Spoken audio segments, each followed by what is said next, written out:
হৃদয়টা চাইছিল ফাতেমা আপুকে জড়িয়ে ধরে তার কপালে সুন্দর একটি চুমু এঁকে দিয়ে বলতে থাকি, আপু আমার দোয়া কবুল হয়ে গিয়েছে, তোমাকে অসংখ্য ধন্যবাদ, তুমি আমাকে অনেক বেশি অনুপ্রেরণা দিয়েছো। আল্লাহু আল্লাহু আল্লাহু আল্লাহ।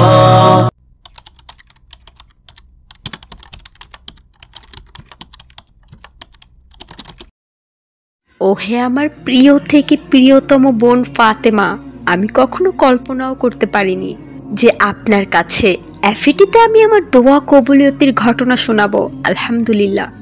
জানো আপু, আমার দোয়া কবুলিয়তি এবং তোমার সাড়া দেওয়া এই দুইটাই যেন আমার জীবন ওতপ্রোতভাবে জড়িত।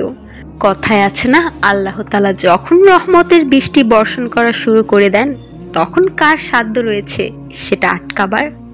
আমি মহিম আক্তার মিথিলা, অনার্স চতুর্থ বর্ষের সাইকোলজি ডিপার্টমেন্টের একজন শিক্ষার্থী। পরিবারের সকলেই চাইছিলেন যে আন্ডার গ্র্যাজুয়েশন শেষ করার পূর্বেই আমার বিবাহের ব্যবস্থা করা। তবে ক্রমান্বয়ে 3টি বছর পার হয়ে গেল, কোনো ক্রমে কোনো যোগ্য পাত্র মিলছিল না। একের পর এক পাত্র আসছিল, আমি সেজে টেজে তাদের সামনে বসে থাকতাম, কিন্তু কোনো ক্রমেই যেন বিয়েটা সংঘটিত হওয়ার নামই নিচ্ছিল না। কারণে অকারণে বারবার বিয়েটা ভেঙেই যাচ্ছিল, একেবারে শেষ পর্যায়ে পর্যন্ত চলে গিয়েও বিয়েটা ভেঙে যায়, এরকমই হচ্ছিল আমার সাথে ক্রমান্বয়ে। তার উপরে আবার যোগ্য পাত্র পাওয়া তো বেশ ভার। কিছু পাত্র আমাদেরকে প্রত্যাখ্যান করতো এবং কিছু পাত্রদেরকে আমরা প্রত্যাখ্যান করতাম, এভাবেই চলছিল। পরিবারের সকলে আমার বাবা মাকে বলতো যে মেয়ের তো বয়স বেড়ে যাচ্ছে, বিয়ে কেন দিয়ে দিচ্ছ না। অনেকে বলতো তোমার ভাগ্যটাই দুর্ভাগা। আল্লাহই ভালো জানেন কি ভাগ্য নিয়ে জন্মেছে এই মেয়ে, সবকিছু গুছিয়ে আসা মাত্রই বিনষ্ট হয়ে যাচ্ছে। আপনার মেয়ের বিয়ে কখনোই হবে না, আপনার মেয়ের বিয়ে খেয়ে আমাদের মরতে হবে না, ব্লা ব্লা ব্লা, আরো কত শত কথা, কত শত কটূক্তি, সবকিছু হজম করে নিচ্ছিলাম। তবে সেই সহনশীলতার মাত্রা ছিল পৃথিবীর মানুষদের জন্য। সেজদায় এসে চিৎকার করে কান্না শুরু করে দিতাম। আল্লাহ তাআলার কাছে বলতে লাগলাম, কি ভাগ্য দিয়েছ রব, সকলে কটূক্তি করছে। ও আমার সৃষ্টিকর্তা, আমার জন্য কি তুমি কোনো জুড়ি রাখোনি? হে রব, এই ধৈর্যের পরীক্ষা আমার জন্য কষ্ট থেকে কষ্টতর হয়ে যাচ্ছে। চেঁচিয়ে অন্যদের সাথে আলাপচারিতা, বন্ধু বান্ধবদের সাথে মেলামেশা, এগুলো আমার পক্ষে কখনোই সম্ভব না।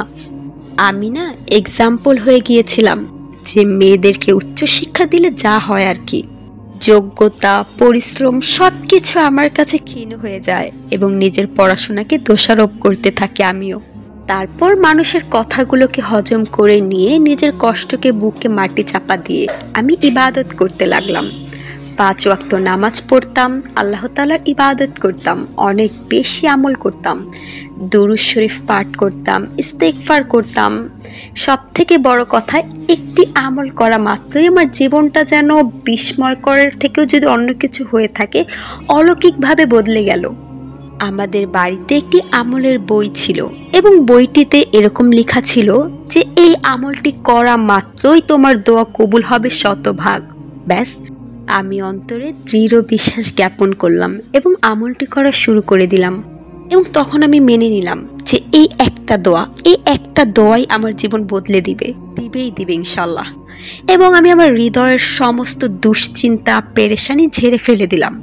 তারপর অজু করে জায়নামাজ বিছিয়ে বেশি করে দুরূদ শরীফ পাঠ করে তারপর ইস্তেগফার পাঠ করলাম। তারপর এই আমলটি করলাম, রব্বি ইন্নী লিমা আনজালতা ইলাইয়া মিন খাইরিন ফাকির। দোয়াটির অর্থ, হে আমার প্রভু, আপনি আমার উপর যে অনুগ্রহ নাজিল করবেন নিশ্চয়ই আমি তার মুখাপেক্ষী। এইবার অন্য কোথাও ধ্যান দেওয়া যাবে না।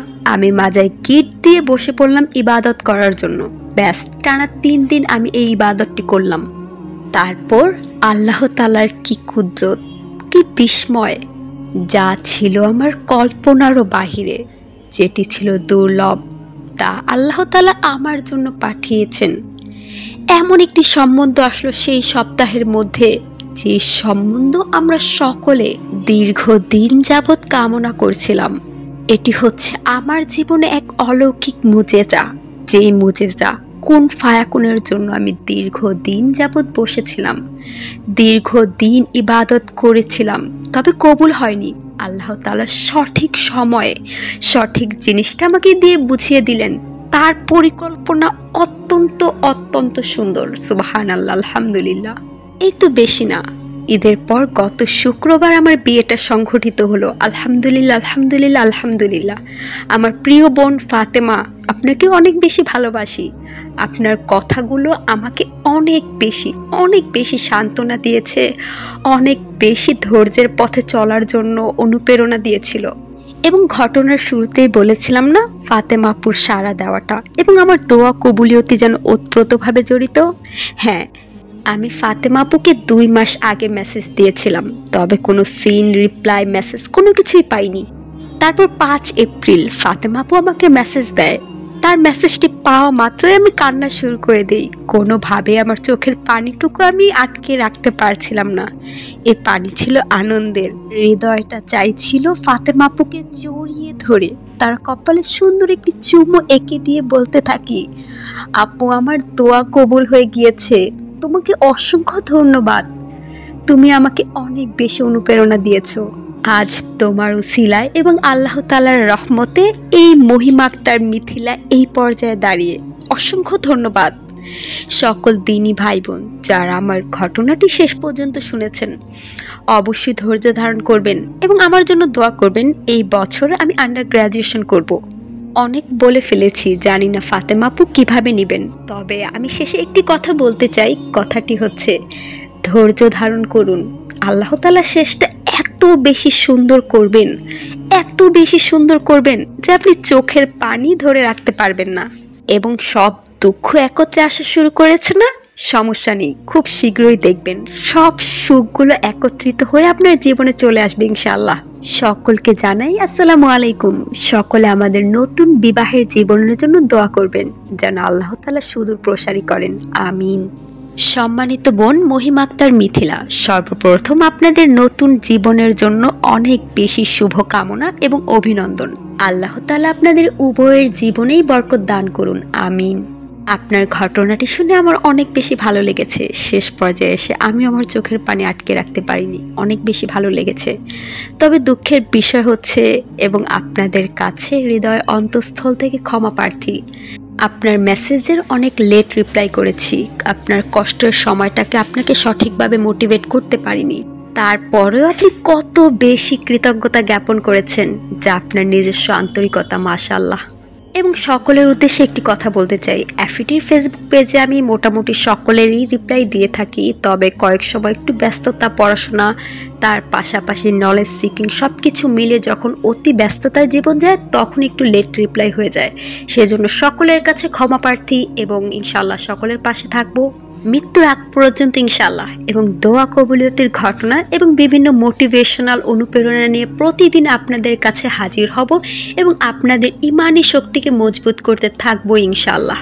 বার্তা হচ্ছে, কোনো ক্রমেই ধৈর্যহারা হওয়া যাবে না। কাল হতে পারে আপনার জীবনের দোয়া কবুলিয়তের ঘটনা এফিটি উপস্থাপন করছে। সে পর্যন্ত ভালো থাকবেন, সুস্থ থাকবেন, সকলের জন্য দোয়া করবেন। আসসালামু আলাইকুম। As I look to nature's beauty, dazzled am I.